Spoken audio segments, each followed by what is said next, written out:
Jagtial urban మండలం ప్రజాపరిషత్ కార్యాలయంలో MPP ములాసపు Lakshmi అధ్యక్షతన మండల పరిషత్ సర్వసభ్య సమావేశం సోమవారం నిర్వహించారు. కార్యక్రమంలో శాసనసభ్యులు సంజయ్ కుమార్ ముఖ్య అతిథిగా పాల్గొన్నారు. కార్యక్రమంలో ZPTC Mahesh, MPDO Shailajarani, PACS chairman Maipal Reddy, సర్పంచులు గంగాధర్, లక్ష్మణ్, ప్రభాకర్, ఎంపీడీసీలు మల్లారెడ్డి, రాజశేఖర రెడ్డి, వివిధ విభాగాల అధికారులు తదితరులు పాల్గొన్నారు.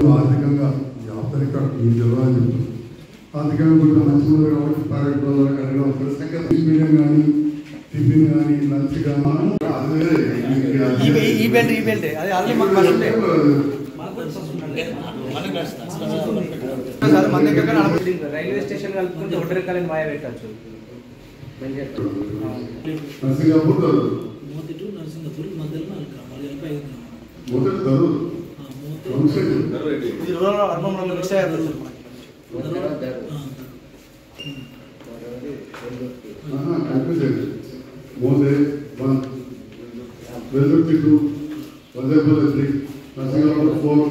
ఏర్పడదంటే ఈ 5 సంవత్సరాలు కరోనా అనే ఒక మహమ్మారి వచ్చి ప్రపంచవ్యాప్తంగా మొత్తం కూడా అతలాకుతం చేయబడ్డది. మరి జగిత్యాల ప్రాంతంలో కూడా కరోనా చాలా తీవ్రతరంగా ఉండడంతో అర్బన్ ఎంపీపీ గారు సోదరి కూడా కరోనా వల్ల మృత్యువాత పడడం, అదేవిధంగా రూరల్ మండలాధ్యక్షుడు గంగాధర్ గౌడ్ గారు కూడా మృత్యువాత పడడం అనేది నిజంగా కూడా చాలా బాధాకరం. అలాంటి సందర్భంలో ఈ 5 సంవత్సరాలు స్థానిక సంస్థలు కావచ్చు, ఈ ప్రభుత్వం ప్రజలను కంటికి రెప్పలా కాపాడుకునే అన్ని ప్రయత్నాలు చేస్తూ అభివృద్ధి, సంక్షేమం అనే రెండు కళ్ళుగా తీసుకొని ఒకవైపు సంక్షేమం ఆగకుండా ఈనాడు కూడా ఇంత కరోనా వచ్చినప్పుడు పెన్షన్ ఆపలేదు, కళ్యాణ లక్ష్మి ఆపలేదు, రైతు బంధు ఆపలేదు, రైతు బీమా ఆపలేదు, ఉచిత కరెంట్ ఆపలేదు, అదేవిధంగా ఉద్యోగస్తులకు కావచ్చు వాళ్ళందరూ కూడా జీతాలు ఆపలేదు.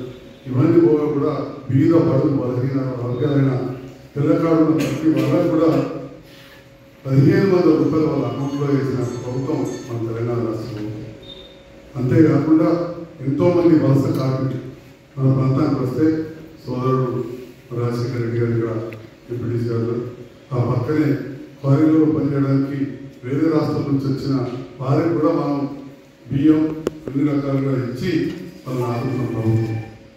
ఈ రకంగా తెలంగాణ రాష్ట్ర ప్రభుత్వం గత 5 సంవత్సరాలు తెలంగాణ రాష్ట్ర తొలి ముఖ్యమంత్రి కేసీఆర్ గారి నేతృత్వంలో ఇటువంటి కష్ట సమయంలో కూడా ఎన్నో అభివృద్ధి కార్యక్రమాలు కూడా చేస్తాం. మనం చూస్తూ ఉంటే గ్రామాలు కూడా ఎక్కడ కూడా నిరంతరంగా పనులు జరగాలి. గోపాలపేటలో మనము మనబడి కార్యక్రమం జరుగుతూ ఉంది. దాంతోపాటుగా గ్రామ పంచాయతీ బిల్డింగ్ అంటే కేంద్ర రాష్ట్ర ప్రభుత్వాల నిధులు అనుసంధానం చేసుకుని చేసినాం. ఇంతకుముందు రాజశేఖర రెడ్డి గారు చెప్పినట్టు రోడ్లు భవనాల శాఖ ద్వారా మంచి రోడ్లు కూడా కృష్ణాబాద్ రోడ్ కావచ్చు, దాంతోపాటుగా పెరకపల్లి రోడ్ కావచ్చు, బాలపల్లి పెరకపల్లి రోడ్ కావచ్చు. ఈ రకంగా మన ప్రాంతంలో రోడ్లు కూడా వేసుకోవడం జరిగింది. ఇంకా కొద్దిగా మోదలు కొంత అయింది, ఇంకా కొంత ఉన్నది, అది కూడా తప్పకుండా చేసుకున్నాం. బైపాస్ రోడ్ కూడా 2 పెట్టి జరిగింది. అంటే ఈ రకంగా అభివృద్ధి కూడా ఆరంభం చేయడం జరిగింది.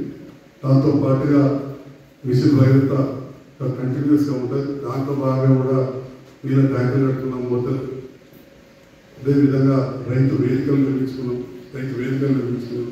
ఈ రకంగా ఎక్కడికక్కడ మనం కొంత అభివృద్ధి, సంక్షేమం అని 2 జోడెద్దులాగా తీసుకోవడం జరిగింది. మన అర్బన్ మండలం చాలా చిన్న మండలం. అప్పుడు పునర్విభజన చేస్తున్న సందర్భంలో దాని కారణాలు ఇప్పుడు మనం మాట్లాడుతూ చాలా చిన్నగా అయిపోయింది. మరి ఈ సందర్భంలో బిల్డింగ్ కూడా కట్టుకున్నాం. అప్పుడున్న వర్షానికి సంవత్సరం చాలా ఎక్కువ పడ్డ వాస్తవం. ఎందుకంటే మనం మాట్లాడతాం అక్కడ చెరువు కొద్దిగా దిగింది రోజు దిగిందో మాట్లాడతాం. ఇంతవరకు గత 50 సంవత్సరాల చరిత్రలో ఇంత వర్షాలు ఒక తక్కువ స్పెల్ అంటే 15 రోజులలో అన్ని వర్షాలు ఎప్పుడు అవ్వలేదు. దానికి కూడా రకరకాల కారణాలు ఇవ్వాలి. వేడిగడ్డలు ఇబ్బంది రావడం అంటే ఊహకన్న విధంగా కొన్ని పరిణామాలు జరిగినాయి. అక్కడే మండలం నుంచి కూడా కూడే పరిస్థితి ఉన్నదంటే కొత్త దాంట్లో ప్రారంభోత్సవం కాకముందే పుటావుటిగా వీళ్ళని మానవచ్చు మా ఎంపీ గారు చెప్పి పర్వాలేదు. అట్లాంటి చిన్న వాటికి మంతాలు పోయేది లేదు. ఎందుకంటే 1 కోటి రూపాయల పైన ఇవ్వాలి పెడితే అయ్యేది కాబట్టి ప్రారంభోత్సవం చేసుకోవాలనే ఆలోచన ప్రజాప్రతినిధులకు ఉంటుంది. అదేవిధంగా అధికారులు కూడా ఉన్నారు. తప్పకుండా కొంత వైట్ వాష్ అది చేసి ఏదో ఒక నిధులకి చేసుకొని తప్పకుండా అతి త్వరలోనే మా సర్పంచ్ సకాలం పూర్తయ్యే లోపలనే చేసుకున్నాం, కూడా రాకముందే చేసుకున్నాం అని చెప్పి కూడా